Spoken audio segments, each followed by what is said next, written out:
Bismillahirrahmanirrahim. Jangan lupa subscribe ya. Kita di depan orang tua kita, hinakan diri kita depan orang tua kita. Setinggi apapun kita adalah anaknya. Sehebat apapun ilmu kita, dan orang tua kita katakanlah secara ilmu jauh di bawah kita, namun kita adalah anaknya. Dan dia tidak akan memandang kita sebagai orang yang kita lihat diri kita telah sampai kepadanya. Dia tetap memandang kita sebagai anaknya. Oleh karena itu, jangan pernah sombongkan diri kepada orang tua. Selalulah di depan orang tua itu orang yang menghinakan diri. Menghinakan diri maksudnya bukan menghinakan untuk melakukan hal-hal yang merendahkan. Hendak menghinakan diri untuk kemuliaan. Menghinakan diri karena kasih sayang. Oleh karena itu Allah katakan minar rahmah. Hinakan dirimu, berikan sayap kehinaan dari sifat kasih sayangmu kepada orang tuamu. Karena sebagian orang ketika dia mungkin telah diberikan oleh Allah sesuatu yang jauh lebih hebat daripada orang tuanya, dia kecilkan orang tuanya. Dan dia di hadapan orang tuanya bagaikan dosen di depan murid SD. Di depan orang tuanya bagaikan seorang pejabat tinggi di hadapan orang yang pembantu dan semacamnya. Dan ini adalah hal yang tidak dicintai oleh Allah Subhanahu wa ta'ala Rabbul Izzati wal Jalalah. Wa qur rabbirhamhuma kama rabbayani shaghira. Perintah berikutnya adalah perintah untuk berbakti kepada orang. Kita tahu berbakti kepada orang tua adalah pekerjaan atau amalan yang sangat diridhoi dan dicintai oleh Allah. Sebaliknya, bahwa hal yang sangat dimurkai oleh Allah adalah durhaka kepada orang tua kita. Namun bab ini karena bahasan kita bukanlah bahasan kita adalah bahasan tauhid, maka tidak perlu kita panjang lebarkan karena banyak ayat-ayat atau hadis-hadis yang memerintahkan kita untuk berbakti kepada kedua orang tua. Kembali kita kepada awal ayat, wa qadha rabbuka alla ta'budu illa iyyahu. Rabbmu telah membuat keputusan syar'i yang di dalamnya adalah cinta Allah Subhanahu wa ta'ala. Dan ini keputusan paling besar di permukaan bumi. Keputusan syar'i paling besar di permukaan bumi adalah keputusan perintah Allah kita untuk mentauhidkannya, mengesahkan dia satu-satunya, yang lain buang. Para ulama mengatakan mengesahkan Allah, mentauhidkan saja, perintah untuk mengibadati Allah saja, mengibadati Allah saja, bukan mentauhidkan. Perintah untuk mengibadati Allah saja tanpa diiringi untuk larangan berbuat syirik salah.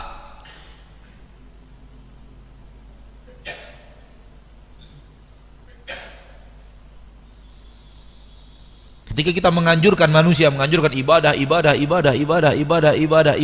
perintah untuk mengibadati Allah tanpa larangan berbuat syirik.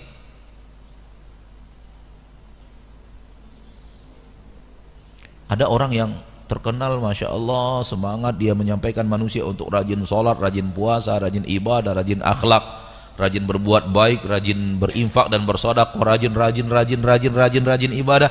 Tak pernah dia berbicara jauhi syirik. Salah kata para ahli ilmu.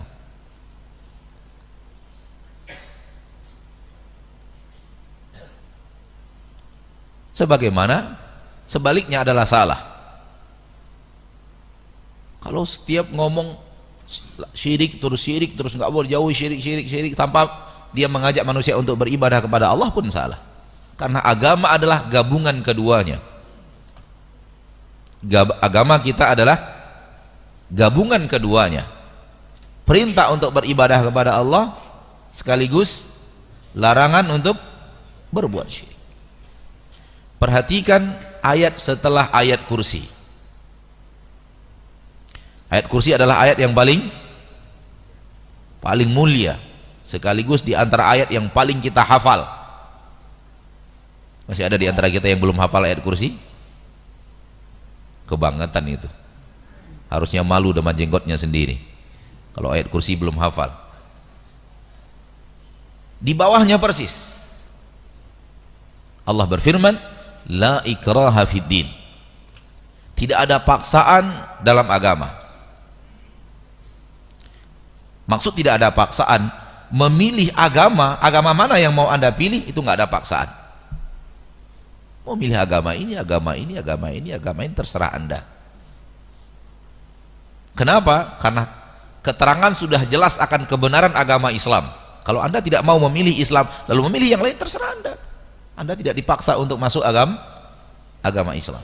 Oleh karena itu ketika Nabi Muhammad SAW memimpin dunia, ketika Abu Bakar, Umar, Uthman radhiyallahu anhum, Ali radhiyallahu anhum, dan para sahabat memimpin dunia, mereka tidak pernah memaksa orang harus masuk agama Islam. Masuk agama Islam itu harus dengan keikhlasan hati.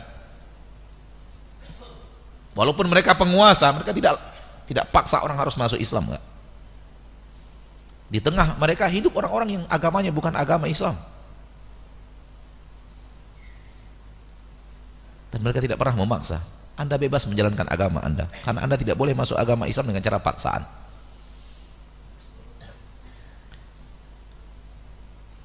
Karena makna ini diselewengkan orang. Ketika disuruh sholat dia, disuruh melakukan satu kewajiban, apa Anda paksa-paksa anak saya beragama? Disuruh dia memasang jilbab, memasang hijab syar'i, ngapa harus paksa-paksa dalam agama? Allah aja berfirman, la ikraha fiddin. Tidak ada paksaan dalam beragama. Itu salah pasang.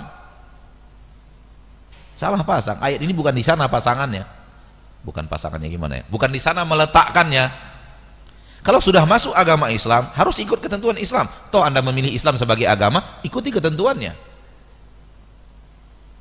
Itu maknanya. Bukan seperti yang Anda inginkan bahwa enggak, jangan paksa saya sholat, terserah saya. Saya harus sholat dengan ikhlas. Kalau enggak ikhlas saya enggak perlu sholat. Enggak gitu maknanya. Harus sholat. Lanjutkan, la ikraha fiddin, qad tabayyana ar-rusydu minal ghayy. Jalan yang benar, jalan yang lurus sudah jelas. Tabayyan, sudah jelas. Mana yang lurus? Minal ghayy, dari yang sesat. Yang lurus sudah jelas, yang sesat sudah jelas, silakan pilih. Tidak boleh ada paksaan. Berikutnya, qad tabayyana ar-rusydu minal ghayy, faman yakfur bit-taghut. Barang siapa yang kufur kepada taghut, wa yu'min billah, dan beriman kepada Allah. Dua ini letakkan terus, inilah agama kita. Inilah agama Allah, inilah agama Rasulullah, inilah agama seluruh para nabi dan para rasul. Faman yakfur bit-taghut, barang siapa yang kufur kepada taghut, jauhi syirik. Wa yu'min billah, beriman kepada Allah, puncaknya adalah tauhid. Maka bicara bab ibadah saja, ibadah tanpa syirik, tandai bahwa ini bukan dai yang benar. Kalau dai yang benar, dia harus mengajak kepada semua agama, kepada apa yang ada dalam agama semuanya. Kenapa dia hanya bicara perintah sementara larangan tidak dibicarakan? Padahal Allah mengatakan faman yakfur bit-taghut, barang siapa yang kufur kepada taghut, wa yu'min billah, dan beriman kepada Allah. Kalau dua-duanya sudah ada, faqad istamsaka bil urwatil wuthqa, maka dia telah berpegang dengan tali yang sangat kuat. Apakah dengan ibadah saja? Dengan rajin sholat, rajin puasa, rajin akhlak, rajin senyum, rajin berinfak, rajin membantu fakir miskin, rajin membangun pesantren, cukup dengan itu saja kata Allah? Enggak. Wa yakfur bit-taghut, harus kufur dengan taghut, bantah kesyirikan, jauhi perdukunan, jauhi yang namanya sesajian, jauhi yang namanya tangkal dan jimat. Dua ini agama kita. Dan itu ada dalam kalimat la ilaha illallah. La ilaha illallah terbagi dua, la ilaha illallah. Tidak ada ilah. Ini kufur kepada taghut. Illallah, ini iman kepada Allah. Oleh karena itu para ulama mengatakan rukun la ilallah dua. Rukun la ilaha illallah dua. La ilaha illallah yang merupakan keyakinan kita, rukunnya dua. Rukun itu satunya hilang dia. Betul tidak? Rukun itu harus lengkap semuanya. Salat punya rukun. Satu rukunnya hilang, batal salat. Ada orang yang salat sendiri, munfarid, tidak baca Al-Fatihah. Menurut antum salatnya sah apa tidak? Tidak sah. Kenapa? Ada satu rukun hilang. Tapi kan masih ada ruku, masih ada sujud, masih ada ini, masih ada ini, masih ada ini, masih ada salam, masih ada tasyahud. Kenapa antum katakan hilang salatnya, batal salatnya? Hanya dengan karena satu la ilaha illallah, hanya dengan satu Al-Fatihah yang tidak dia baca. Masih ada yang lain kok. Jawabannya, rukun satu hilang. Konsekuensi rukun adalah semuanya harus lengkap. Satu hilang sama dengan tidak ada. Itu yang namanya rukun. Rukun sholat, rukun Islam, rukun iman. Beda dengan syarat. Kalau syarat tidak seperti itu. Tapi kalau rukun satu hilang semuanya. Ma'asyiral muslimin rahimani wa rahimakumullah. Maka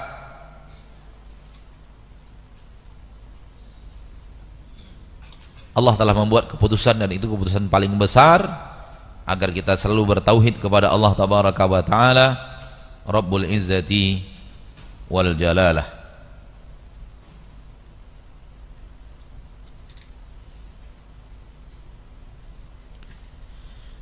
Kita lanjutkan firman Allah tabaraka wa taala berikutnya, dan ayat tadi dibawakan dalam dalil tentang kewajiban untuk bertauhid kepada Allah subhanahu wa ta'ala. Ayat berikutnya firman Allah dalam surat An-Nisa, wa qawluhu, dan firman Allah tabaraka wa ta'ala, wa'budullaha wa la tusyriku bihi syai'a, dan beribadahlah kepada Allah dan jangan berbuat syirik kepadanya sesuatu apapun. Lihat lagi kepada yang tadi, beribadahlah kepada Allah, perintah beribadah. Cukup sampai di situ? Tidak. Allah lengkapkan, wala tusyriku bihi syai'a, jangan menyekutukan dia dengan sesuatu apapun. Penampilan orang yang rajin sholat, rajin puasa, pengurus masjid,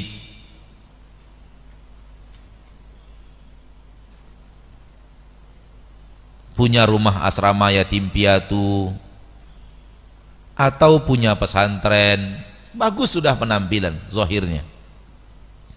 Tapi kalau kita tahu dia berbuat syirik, harusnya penampilan semua itu hilang. Kenapa? Karena kita tahu dia telah melakukan sesuatu yang menghanguskan semuanya. Yang mengatakan hangus bukan kita nggak boleh mengatakan sesuatu hangus, nggak hangus.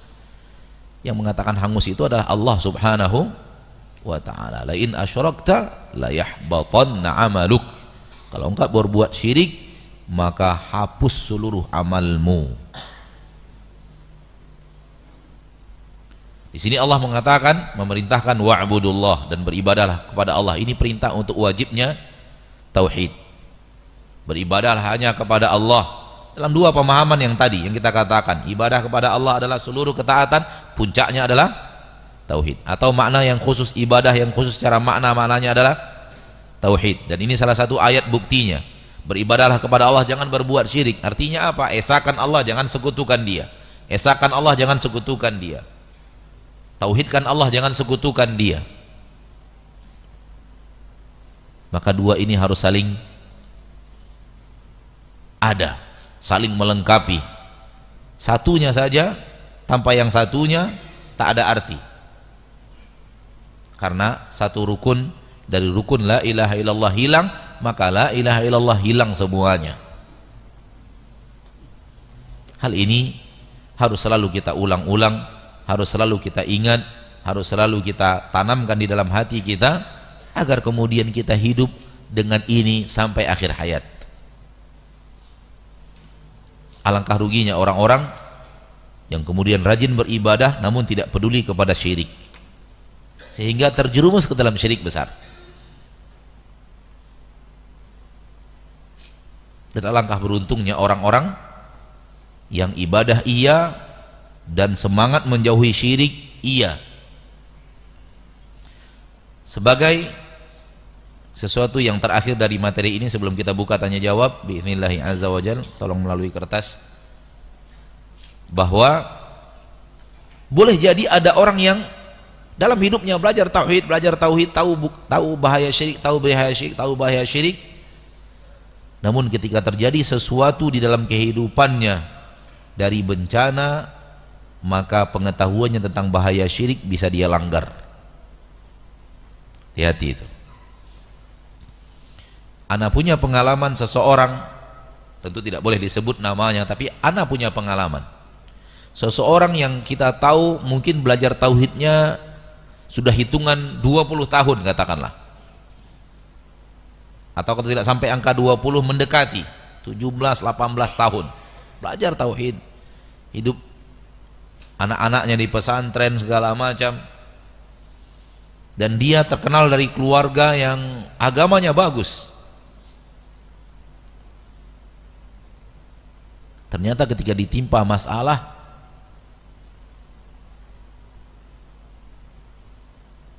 dia juga tetap pergi ke dukun.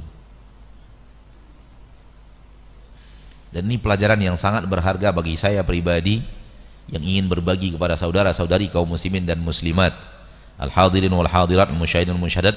Belum tentu ketika kita sekarang ini alhamdulillah kita sudah berusaha beribadah, tidak berbuat syirik, tidak pernah berbuat syirik, belum tentu ketika datang sebuah masalah besar dalam hidup kita, belum tentu tauhid kita kuat untuk berhadapan dengan masalah itu, untuk tidak berbuat syirik.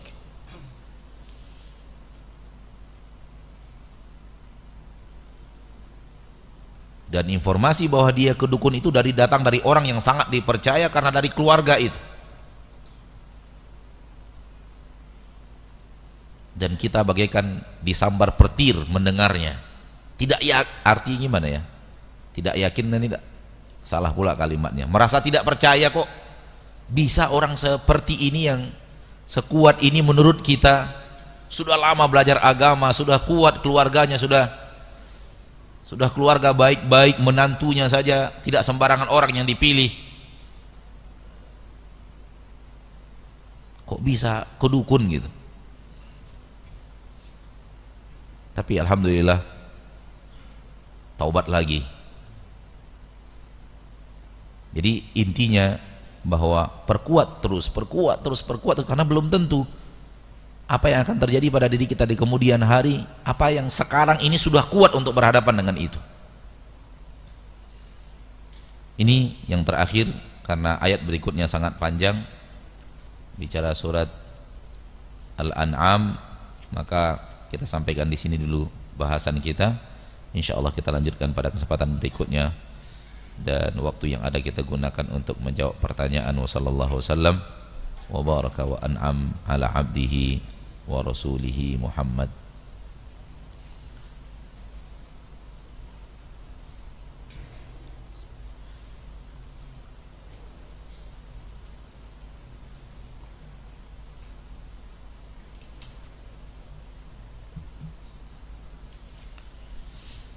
Pertanyaan pertama, apa itu syirik kecil? Apakah syirik kecil bisa menghancurkan amal, dan apa saja contoh syirik kecil? Syirik kecil tidak menghancurkan Islam, tapi menghancurkan amalan itu. Contohnya adalah riya. Kita beribadah, kita ingin dipuji oleh orang. Ibadah kita tetap kepada Allah. Kita tidak sembah sujud kepada manusia. Kalau sembah sujudnya kepada manusia, itu artinya syirik besar. Kalau sembah sujudnya kepada dewa, kepada matahari, kepada sesuatu yang dimuliakan, maka itu syirik besar. Seperti ada orang yang ruku kepada matahari, ada orang yang khusyuk kepada patung yang ada di depannya yang merupakan simbol dewa menurut dia. Ini syirik besar karena sembah sujudnya sudah kepada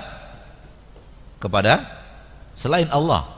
Salatnya masih kepada Allah, namun besertaan salat yang kepada Allah dia ingin dipuji oleh orang. Ada tambahan sesuatu.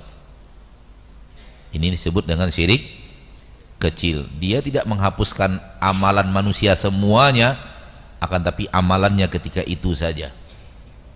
Ketika sholatnya sedang ada riyaknya, itu dihapuskan dan tidak ada pahala daripada sholat itu. Nah,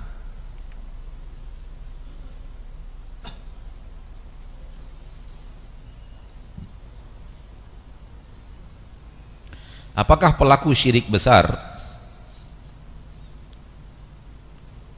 dan bid'ah apabila bertaubat harus mengikrarkan syahadat kembali, Ustadz?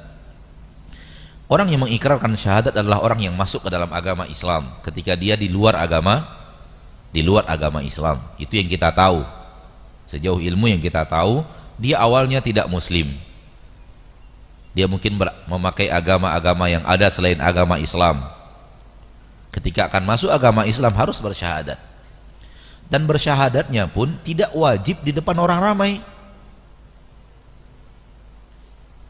Disaksikan. Seperti sekarang sudah mulai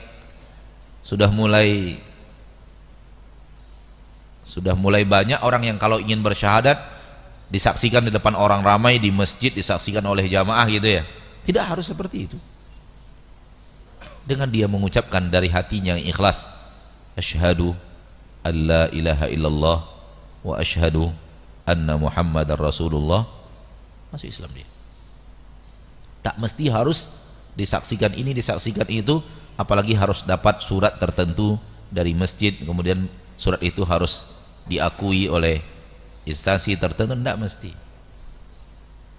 Dengan bukti bahwa Raja Najasyi beriman kepada Rasulullah SAW dan tidak ada seorang pun yang menjadi saksi.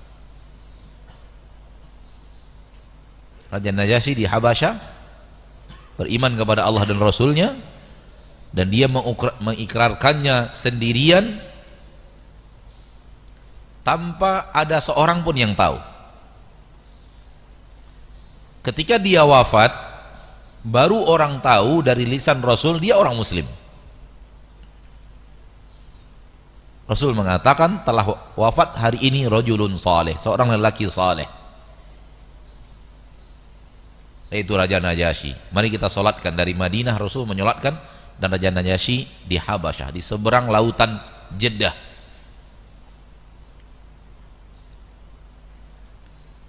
Berarti tidak mesti harus disaksikan orang. Ini yang kita tahu, yang harus bersyahadat untuk masuk agama Islam baru sah. Adapun orang yang berbuat syirik, apalagi bid'ah, maka tidak mesti harus bersyahadat, disaksikan. Dan ada sebuah keyakinan yang aneh dari sebahagian aliran yang tidak benar dalam kehidupan manusia. Mereka meyakini ikrar syahadatnya harus di depan gurunya. Kalau tidak di depan guru nggak sah. Maka orang ini telah menempatkan gurunya lebih tinggi daripada Nabi Muhammad sallallahu alaihi wasallam dengan dalil yang tadi. Raja Najasyi tidak bersyahadat di depan Nabi Muhammad sallallahu alaihi wasallam. Diakui oleh Allah keislamannya? Diakui oleh Allah keislamannya. Ini kalau tidak bersyahadat di depan gurunya, tidak diakui keislamannya. Sementara Raja Najasyi tidak bersyahadat di depan Rasul, diakui keimanannya oleh Allah, diakui keimanannya oleh Rasulullah SAW, dan disolatkan oleh Rasul dan para sahabat dari kota Madinah. Jadi salah satu yang ciri-ciri indikasi kesesatan, setelah kita belajar sesuatu dari sunnah Nabi SAW, kita lihat orang ini kok lebih tinggi dari Rasul derajatnya gitu. Itu ada. Di Pekanbaru ini ada yang punya aliran seperti itu. Pekanbaru ini ada. Ada yang ngangguk-ngangguk, mungkin pernah mungkin. Ada yang ngangguk-ngangguk. Oh. Mungkin pernah, mungkin enggak tahu, nah pernah apa enggak tahu. Mungkin mantannya atau gimana. Harus depan gurunya, enggak depan gurunya enggak laku syahadatnya. Enggak ya, akhi. Syahadat itu, agama itu engkau dan Rabbmu. Itulah agama. Bukan apa engkau dengan manusia. Apa yang engkau dengan manusia tidak ada artinya. Yang penting engkau dengan Allah Subhanahu wa ta'ala. Orang semuanya mengatakan kamu sombong. Kalau Allah melihat Anda tidak sombong, Anda tidak sombong. Yang penting Anda dengan Allah Subhanahu wa ta'ala. Penilaian manusia tidak ada artinya kalau bertabrakan dengan penilaian Allah terhadap diri kita.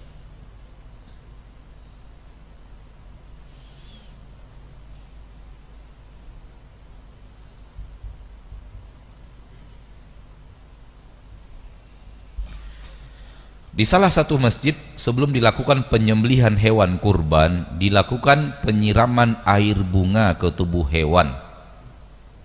Apakah ini syirik? Syirik dilihat dari apa yang diyakini.